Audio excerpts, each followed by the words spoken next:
Good evening, everybody. This is Dr. Hack, and I thought I'd play some Karo-kan games and just tell you a story today. So, first of all, this game is very typical, but I found that every time I played the Karo-kan, I did something different every single time. Sometimes they let me have their bishop, sometimes they didn't, right? Well, anyway, as the story goes, there have been just two people, I think, in my life that have said something to me that changed the trajectory, right? Changed everything.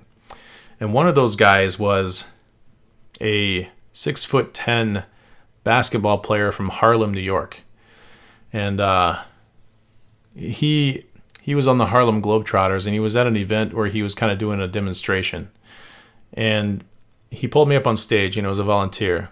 And the words that he spoke to me were, "Don't get hit in the face, kid." And you would think that wouldn't be so life-changing. It's not. It's actually not what it was, guys. But he did say that, and I was very scared. And he threw these passes from around his back and between his legs and off his elbow. They came at me fast, guys. I was terrified. The crowd loved it, though. Jerks. So anyway, what he said to me, after the demonstration was, he said, "Hey, Dan, you need to find your shtick. You need to find that one thing that differentiates you from the group, from the world. And then you need to go and do that." And so, me being a 10-year-old, my natural conclusion was that I needed to become a professional footballer, because that's what you do, if you want to do something cool. For us in America, that would be a soccer player.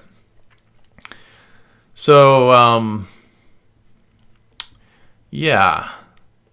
So I took Meadowlark's advice. I trained myself at soccer 6 to 8 hours a day, and I got pretty good at it. I went to a couple of camps that were, good for learning some stuff that I wouldn't have learned on my own. And all in all, I thought it went, reasonably well, right? It took me very far. His advice was actually really good, because when I got to university age, 8 years later, I had practiced a ton, and I was very confident at the game and very competent at the game. And so I tried to walk on to a Division I team that was top 10 in the nation at the time. And I thought my tryout, I thought it went quite well. But unfortunately, some back office stuff got me. The head coach was actually fired the next day and replaced. And the guy that came in was interested in building his own thing, and so I didn't get to come back. But that's all right, because I think his advice was very sound and it got me a long way, right? But of course, that wasn't my shtick. So I go back into the world thinking, well, I better go find my shtick. What is it? And it turned out that because of that one message, anything that I took on from that point on, I threw myself into 110%. This is a cool checkmate, by the way. Check this thing out. He's got to take it, and then the queen's just going to step in and win. Amazing, right? Right. So I started to learn how to do business at the university where I was studying, and because I was just thinking to myself at that point, well, I better just get a job and make some money, I suppose. But I didn't find that I liked that world. I was studying marketing, and it seemed like the people that were in that field were very fake and just trying to, in my opinion, steal people's money. And so I had my qualms, I had my scruples, if you want to call them that. I don't know. I didn't want to do it. And so I ended up kind of not finishing. I left in the third year, which is unfortunate, right? But I moved down to Bloomington, Indiana, and at Bloomington, I met this really cool guy. His name was Steve. We call him Tall Steve. It's always tall guys that give me the great advice, isn't it? I don't know. But he was, 6'4", 6'5", tall guy. And he was a city councilman there. Actually, the last time I looked, he still was, so 20 years later. Thanks for your efforts there, Steve. I'm sure you've done great things in those 20 years. But he was teaching a chess class at Indiana University. And he invited me to come and take part in his chess class. And I said, okay, why not, right? It's an opportunity. Let's see what it is.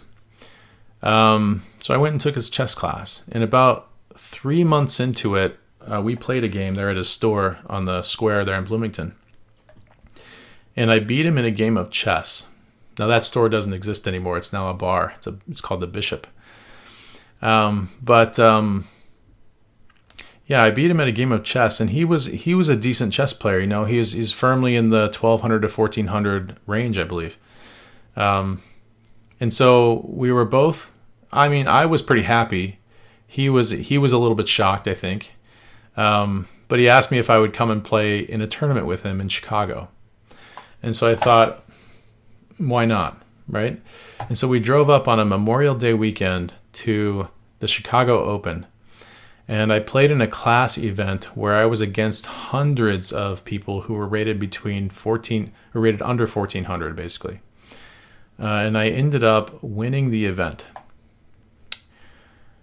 Man, I still look back at those games, and there were several of them where I was behind and managed to come back. You know, just the tenacity of wanting to win so bad. And there were several of them where I just completely crushed the other opponents. I remember the final game was against a very, very strong, up and comer, and he was going to win the tournament if he only made a draw in the game. He was far ahead of the rest of us. He had 6 points, and we all only had 5.5, or maybe he had 6.5. I can't remember. No, he had 6. Yeah, he had won 6 games. So if he got a draw, he would win the tournament. And so he offered me a draw, I want to say 4 or 5 times in that game. And on the the last time that he offered it, I was kind of fed up with him offering draws because I was never going to accept a draw. There was no chance I was going to win the game and win the tournament, And I leaned into him, in a quiet tournament hall with hundreds of people playing, and I said, "You've already lost." And I whispered, I was like, "You've already lost," and the whole hall heard me. And the people on the walls, like the wallflowers, they all just gathered in, and like the board was crowded for like 5 minutes, or people trying to work out how in the world I had already won the game, when it was clearly a very equal end game with opposite bishops even. And if you know anything about that particular end game, there are very few chances to win that game. and I did manage to beat him about 20 moves later. Which was, again, another small miracle, I think. But there was a win, and I did find it. So there's that. So I won my very first tournament, very first big tournament that I played. And that came with kind of a largish prize. There was several $1,000s on the line. Now, they didn't give me the full prize because I wasn't fully rated. I hadn't been to very many tournaments at that point. I think just one. Because of how far they were to drive to get to from where I was. I lived in what we call the black hole of chess, where there's no tournaments. The closest tournament is so far away that if you don't have $1 bajillion to stay in hotels, you're just not going to progress. But I did win that one, and they gave me a couple $1,000s, and I thought, maybe this is something that I can, maybe this is my shtick, maybe this is the thing. And so I kind of pursued it. I hired a teacher out of Eastern Europe. His name was Predrag Trajkovic. He actually lived in Ohio at the time, though, so not that far away, but I think he went back home shortly after. And he taught me how to play a little bit more. And then I joined a chess club called the Internet Chess Club. And I joined a little subgrouping within that chess club called the Lay Chess Club, not Lee Chess, but Lay Chess. And it was run by a couple of guys out of England who were, I don't want to say, old, but they were definitely, old. And they weren't too energetic, we'll say. And here comes a young guy through the door, is energetic and ready to run and go and do everything. And so what they did was, they put me in my place. They put me in a corner and they said, "Hey, you stay over here, away from the normal ones of us, And what they ended up doing was making a bot. And that bot was able to spam the chat room with questions like, do you have a question about chess? Ask the bot. And when the questions were asked to the bot, it pinged me and it said, hey, there's a question here. Would you like to answer it? And so I would either say yes or no. And if I said yes, it would feed me the question. And then I would have to go and find an answer. And so I learned how to play the game by answering normal people's questions about the game through the Lay Chess Club, on the ICC. And so that program kind of grew and developed with mostly I was doing it at first, but then after about a year, some title players showed up. Thiel Wipperman from Germany, still love that guy. He taught me a ton. And then there was a guy named Sir Knightley, who is another titled player, a national chess master, just an incredible player, an incredible teacher. And he's the first one, by the way, when I said something, he said, no, Dan. He was adamant. He said, no, that's not how that works. You're getting it all wrong. And I was like, whoa, okay, I get it. Don't hurt me, But it's great to have people like that in your life. Honestly, it is. And so I learned how to teach the game by teaching the game. I think I was still rated in the 1300s at that point, I think. And we start progressing from there, right? And just getting better and better at coaching the game. I started a program for kids in Bloomington, Indiana. There were 70 kids that showed up. It was more of a crash course in how to manage kids than it was in how to teach the game. Holy smokes. If you've never had 70 kids in the same room at the same time, I'm just going to say don't do that. It's a bad idea, guys, really bad idea. But that's what we had. And I actually hired 2 other guys to help me out because there's too many kids, right? And it was during the Harry Potter age. So we took our kids, we split them up into 3 groups. We gave them all the name of a famous grandmaster, that was their house. And then we had them have tournaments against each other. It was actually kind of fun.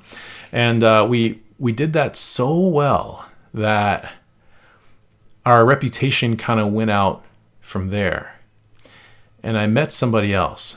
And he said these words to me. This is a guy who runs a cleaning company in Bloomington, Indiana.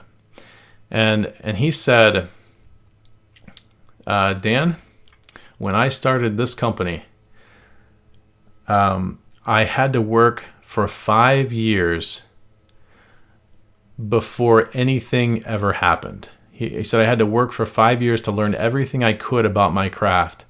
And after 5 years, then I had to do it for another 5 years. And when that happened, then my reputation kind of went out in front of me and doors opened. And he said, but it took him forever, right, to make it work. And I realized that there was more to success than just finding your shtick. It was finding your shtick, but then having the perseverance to follow it long enough, right, till it came to fruition. And those 2 people, Meadowlark and I wish I could remember his name. I knew him for less than 5 minutes, and he changed the course of my existence. So, because of that, I knew it was also about perseverance and following through with things. And so we ended up, at that first club, we charged $10 for a semester for the kids to be there. And, 70 kids, that's like $700. And for a kid just coming out of college, that is like an infinite amount of money. That's a ton, right? And then the next semester we charged $25. And can you imagine 2.5 times the amount of a ton? And so the 3 of us together were kind of feeling pretty good about it. We could show up 1 hour a week and make enough money to keep us in rent for a month. It's pretty good. But we knew that wasn't enough because 3 people splitting that much money as adults, you're going to run out pretty soon. And we did. And so we decided to open a second club. And that one was at a school called University Elementary. Nice, right? And that club ended up being 50 kids large. Oh, wow. So now we've got 70 kids from one and 50 kids from another. And that was already starting to look pretty good. We were pretty happy with this. So I thought, well, let's just talk to all the schools all at once. And so I went all over the city talking to every principal that would listen to me and saying, hey, we've got these two clubs. They're doing quite well. Could we put one at your school too? And I found out that we had been kind of lucky, right? Because up until that point, we had only asked schools that lived in wealthy neighborhoods, that were placed in wealthy neighborhoods, and we didn't know that. But the other schools were saying things like, that I didn't really understand. They were saying things like, well, I don't think our students can really afford $25 a semester for something extra. Can you find a way for them to do it without having to pay? And when I started thinking to myself, but then how do I eat? That was my first thought. And it just turned out that there just wasn't enough money in the city to cover 3 people's salaries in the game of chess. And so I ended up having to fire the other 2 guys and find a way to do it on my own. And what I ended up doing was I ended up teaching all of those chess clubs where I planted the seeds with the principals for free. I just said, you know what, this is what I want to do. I want to teach, and they can't afford to pay me, so I'm just going to do it. And I took the money from the first 2 programs, and I ended up recycling that money into. That was a nice tactic by him, wasn't it? Sorry, I just recognized that my night's hanging. I ended up, funneling that money into these other programs so I could pay my own salary and manage to do them all. So in that way, Bloomington, Indiana had 1,500 kids at one point in chess programs all over the city. And those kids would be about 30 years old now, I would guess, somewhere in there. I don't know if they recognized how special that was, to have somebody around willing to put that much energy and thought into a program like that. Well, what happened to the program was one of the parents of one of the wealthier schools that was actually paying me decided that I was being paid too much. And so she took over the program and fired me, essentially, because she wasn't paying me enough for me to be there. And then hired college kids to do the job. And so the program, slowly fell apart over the next few years. It's a sad thing.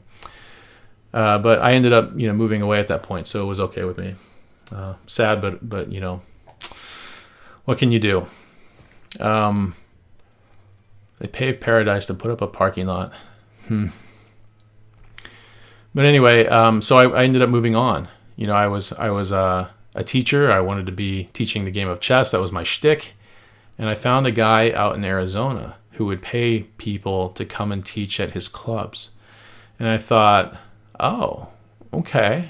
He said he would pay $20,000 a year. And I thought to myself, I've never made that much in chess before. I've only made about $15,000 total between these 2 clubs that I had. I wonder if, I could make it in Arizona. And so I hopped in my car and I drove 3 days straight to Arizona. I had some college roommates who had moved out there, so I had some people to stay with. And I started teaching chess at his clubs in Mesa and Tempe and all over the place in Arizona, which turned out to be a lot of commutes, as it turns out. But I never made $20,000 in a year. Actually, I only stayed there for 6 months because I realized there was no way I was going to get there. I made maybe $3,000 in the first semester. And I said, how is he promising to pay me $20,000? I'm never going to come close to that. It's crazy. Crazy talk, right? So I had to head back home. And the teaching thing for chess, it just wasn't panning out. I don't know if there was enough money in the game at that point in the USA to support a teacher. And of course, not one like myself who would never probably have a title, right? Because I already knew that traveling and playing, I didn't have the socioeconomic status to pull that off. So, so I kind of went back to Bloomington, and then I met a really cute girl, and that's where the story gets better, because when you meet a cute girl and they like you too, then maybe things progress, and they did, and we got married. Now I have a family to look after, and I'm thinking I'm playing games for a living. I better do something else. Maybe I should go back to the field of business. And so I went into finance for a bit. Found out that you can actually make money in this world. Who knew, right? Kind of a poor kid with his eyes getting opened, that he actually had a degree that was worth something. I actually never got the degree. I think I'm still a credit hour short, believe it or not. But they still let me work there. It was nice of them. And I worked in finance for about 3 years. But I ended up coming back to chess. LeeChess.org opened up their coaching page in 2017. And I was there on the website all the time anyways, and I saw it happen, and I just asked them, hey, can I be part of this? And because I was the only one there asking the question, they said, sure. And so I joined their platform as like maybe the first or maybe the second coach on there. And man, that was amazing. People actually coming there and paying me to coach.